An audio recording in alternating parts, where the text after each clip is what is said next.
Olá e sejam muito bem-vindos. De um lado do ringue temos uma injeção super moderna para a perda de peso que, convenhamos, conquistou o mundo. Do outro lado, uma prática ancestral, completamente gratuita. Sim, estamos a falar de medicamentos como o Ozempic contra o jejum. Nesta análise vamos mergulhar a fundo nos dados para tentar perceber qual é, afinal, a melhor abordagem para a nossa saúde. A grande questão que se coloca é mesmo esta.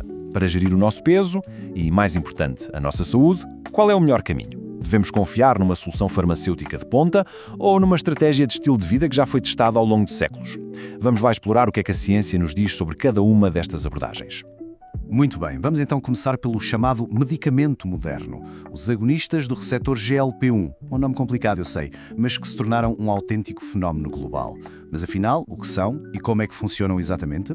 Bem, estes medicamentos, como o famoso Ozempic, foram inicialmente criados para tratar a diabetes tipo 2. O objetivo era ajudar a regular os níveis de açúcar no sangue.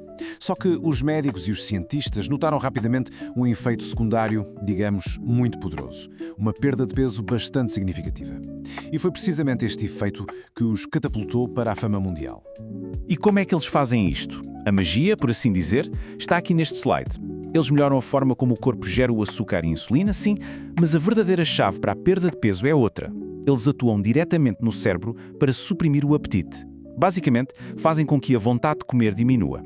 O resultado, como os dados mostram, é uma perda de peso que pode ir dos 5% aos 10% em apenas alguns meses. É impressionante. No entanto, esta eficácia tem um preço, e não estou a falar apenas do preço financeiro. Os efeitos secundários gastrointestinais, como náuseas e diarreia, são relativamente comuns. Existe também um risco raro, mas sério, de pancreatite. Depois, o custo, que pode ser proibitivo para muita gente.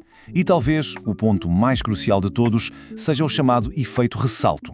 Os dados são claros: quando se para a medicação, o peso que se perdeu tende a regressar. Agora vamos virar a página, vamos mudar completamente de perspectiva e olhar para a abordagem ancestral. O jejum não é uma moda nova de todo. É uma prática com milhares de anos de história que a ciência moderna está só agora a começar a reavaliar e a compreender a sério. O conceito de jejum intermitente é, na verdade, surpreendentemente simples. A questão central não é o que se come, mas sim quando se come. Ao criar uma janela de tempo diária sem comer, por exemplo, 16 horas, damos ao nosso corpo um período de descanso, tanto digestivo como metabólico, que é fundamental para ele se conseguir reiniciar. E os efeitos, acreditem, vão muito para além do que a balança mostra. Ao jejuar, o corpo torna-se mais sensível à insulina, que é um fator-chave na prevenção da diabetes. Isto, por sua vez, incentiva o corpo a ir queimar as suas reservas de gordura, especialmente aquela gordura mais perigosa, a visceral. Como resultado, os estudos mostram benefícios claros para a saúde do coração e uma redução da inflamação em todo o corpo. As vantagens aqui são bastante claras. Quando é feito da forma correta, os efeitos secundários são mínimos, ou até mesmo nenhuns. O custo é zero, o que torna esta prática acessível a absolutamente qualquer pessoa. E, talvez o mais importante de tudo, é uma estratégia sustentável. É uma mudança de hábito para a vida, não uma solução temporária que se usa durante uns meses. Ok, agora que já percebemos as duas abordagens de forma isolada, vamos fazer o que prometemos. Vamos colocá-las frente a frente e comparar diretamente os dados que temos disponíveis sobre cada uma delas. Este é, por assim dizer, o momento da verdade. Como é que estas duas estratégias se comportam quando as analisamos com base nos fatores que mais importam para a nossa saúde a longo prazo? Este quadro, acho eu, resume tudo de forma muito direta. Se a questão for a rapidez, não há dúvida. Os medicamentos GLP-1 ganham. Mas, e é um mas bastante grande, em todos os outros fatores cruciais, a sustentabilidade, os efeitos secundários e o custo, o jejum parece ter uma vantagem muito clara.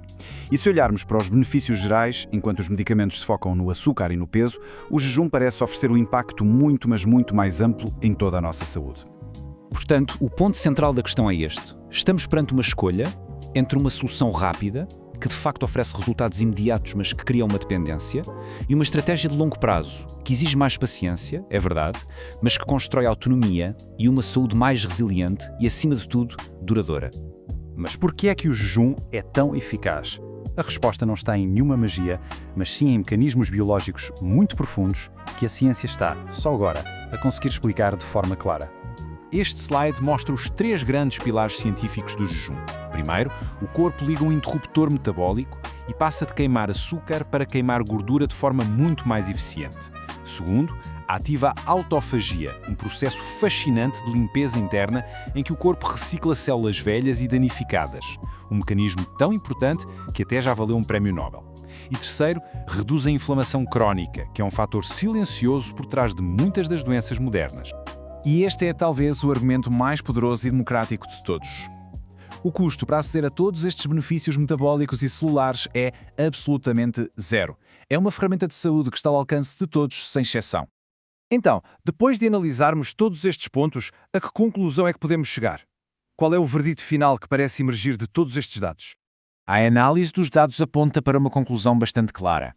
Os medicamentos GLP-1 representam o caminho rápido. São uma ferramenta potente para quem procura resultados imediatos, mas vêm com um custo elevado e o risco de se voltar ao ponto de partida. Por outro lado, o jejum representa o caminho sustentável, uma estratégia segura, gratuita e com benefícios que promovem uma saúde verdadeiramente duradoura. E esta citação resume, na perfeição, a filosofia por trás da abordagem do jejum. Em vez de se procurar uma solução externa para resolver um problema interno, a ideia é capacitar o nosso próprio corpo, devolvendo-lhe a sua capacidade natural de se autorregular e de encontrar o seu equilíbrio. E terminamos com esta pergunta, que fica para a reflexão. A resposta para uma saúde duradoura e um peso saudável encontra-se numa solução farmacêutica ou na redescoberta de um ritmo de vida mais alinhado com a nossa própria biologia? Os dados que vimos hoje oferecem sem dúvida pistas muito importantes para essa resposta. Muito obrigado por nos acompanhar